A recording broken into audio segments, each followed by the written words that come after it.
Hello.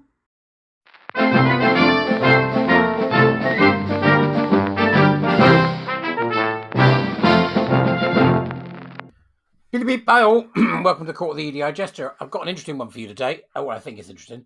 This group, GLADD, which some of you will be aware of, GLADD, the Gay and Lesbian Association of Doctors and Dentists, you may have come across these people, have written another article rattling on about trans as usual, which they seem to be able to do with regular impunity.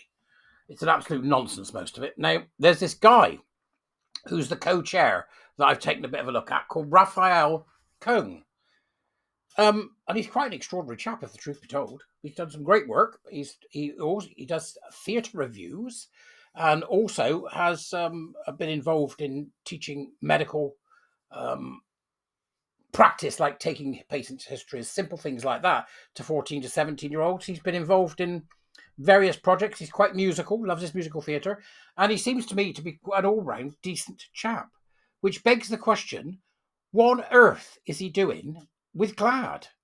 It's utterly peculiar. But anyway, so I've had a look to see what some of his output is like, just so that we can get an idea of where he's coming from and what he seems to be doing, because it strikes me that at 21 years old, this is a deeply confused young gay man who is still, by any stretch of the imagination, doing his degree in medicine, a thinker. He's got a mind on him. So I think he's completely captured. Whether he's savable or not is another matter altogether, but I'll leave you to decide whether you think that's a possibility. So let's start off with some stuff that he's posted. Here's an example. Being trans is not a mental illness. It's not an illness, it's not an illness, it's not an illness, it's not an... Then why do you need all the medicine? If it's not an illness, Raphael, why do they need the medicine? Why do they need what they keep claiming they need and you keep claiming they need? Bearing in mind that Raphael is one of the main pushers of the terrible conversion therapy nonsense that the medical schools have signed up for, which is essentially gay conversion therapy by the back door, but Raphael doesn't seem to understand that that's the case. He then goes on to say, our Prime Minister, valuing the votes of transphobic bigots over the safety of trans people. It feels like Groundhog Day now, seeing news articles and videos, and it's just transphobia again and again every day. This government is a disgrace. And this was in response to Sunak saying, we shouldn't be bullied into believing people can be any sex they want to be. They can't. A man is a man and a woman is a woman, says Prime Minister Rishi Sunak. Is this a doctor that doesn't get that? Because that's a question that needs to be asked, isn't it? I mean, that's quite a serious thing to ask, is whether or not this particular doctor gets this, that male is male and female is female, and there is absolutely no way you can change that situation. That's all I can say. So again, looking at his Twitter output, it says on this particular one, it's a start, he's responding to something, which is, I think, the number of MPs in new Parliament. So strong representation. He's talking about 66 LGBT plus MPs in the new Parliament. He said it's a start, but it's only cis gay bi people, mainly men, not the whole LGBTQ plus community being represented. Now that Jamie Wallace is no longer an MP, you'll remember Jamie Wallace was an MP who came out as trans after he crashed his car and did so allegedly whilst wearing a basque and a set of stockings and high heels. Yeah, right, Raphael. Really? There are no trans MPs to the best of my knowledge. Well, good. So it's not proper representation. It's mostly white, cis, gay men. He swallowed the Kool-Aid like nobody's business. Like nobody's business. Why has he swallowed this Kool-Aid? He obviously has swallowed the Kool-Aid. That's all I can say. I don't understand why he has. He's obviously got a decent mind on him and knows what he's doing in most cases. And then he comes up with this. I'm incredibly fortunate that I did not grow up in the age of Section 28. I fear for today's school children who will grow up under the guidance that outs trans children or refuses to respect their gender identity and bans them from healthy, important activities. Raphael, it is obvious from the CAST report, which you seem not to have read, that it is the trans that is the danger to children, nothing else. And this has nothing to do with Section 28. You don't know what the first thing you're talking about when it comes to Section 28. You've no idea why it was there. You've no idea why it existed in the first place at all. I suggest you stop talking about things you don't understand. Maybe stick to musical theatre. So you can see that he mentioned race in the earlier stuff. It looks to me like he swallowed the whole damn thing. And then he was made co-chair of GLADD, as GLADD entered its 30th year, on June the 2nd. The Gay and Lesbian Association of Doctors and Dentists. There he is. You can see, looking all prim in his waistcoat there. So this is a very strange situation for a 21-year-old to be in, who's still a medical student. And then we've got the story of him when he started. I came out while at university. I found a community among the LGBTQ+ students in my first year, which gave me the confidence to be open about my identity. Nowadays, I don't think many people don't know that I'm gay. Right, so it's got nothing to do with the LGBTQ+. It's just the fact that you're a gay man. Honestly, Raphael, what are you doing? It's never been a problem for me particularly. I'm lucky to be able to say that. What are you talking about? It's not a problem for most people now.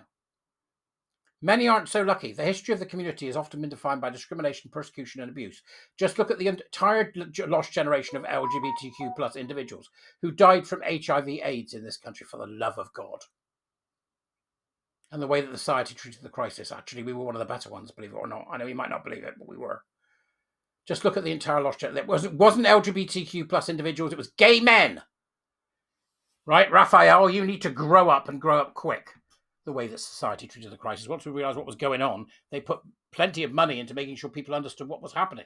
Again, you're talking about stuff you don't understand. You weren't there. Yes, it was awful to begin with, but we got there in the end through hard work. Gay men and lesbians.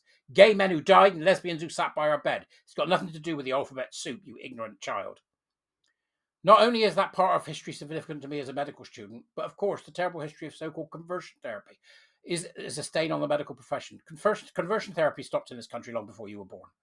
We know how harmful these abhorrent practices are, yet they are still legal in this country. No, they're not. Oh, God. It's just, why is he so blatantly ignoring the truth? Oh, because he wants a complete inclusive ban on conversion therapy for all LGBTQ+ identities. No. Trans is gay conversion therapy, Raphael, and you need to get your head around that. With University of Birmingham's own history of researching conversion therapy, it's all the more vital that we remember the harm that these horrific practices have done and continue to do. They don't continue to do it. It's absolute nonsense. He's lying through his caps. And when he told the history of researching conversion therapy, you know what that tells me? He's a grievance miner.